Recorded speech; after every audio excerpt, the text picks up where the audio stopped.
So I'm on the NovaTechFX.com website. Service currently unavailable.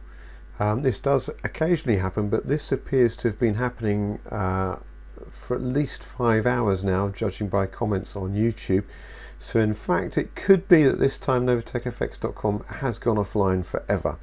Only time will tell, but basically anyone in NovaTechFX at the moment will be holding their breath, because just in the last 48 hours, NovaTechFX told everyone, all their members, that withdrawals from their trading account would be suspended for 60 days and would recommence on, believe it or not, April Fool's Day.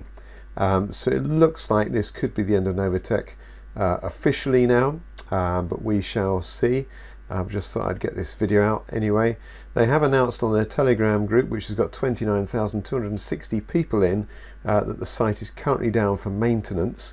Why they don't say that ahead of time and warn people of maintenance issues beggars belief, because that's normally what you would do, rather than having people panic and thinking, where's the website gone?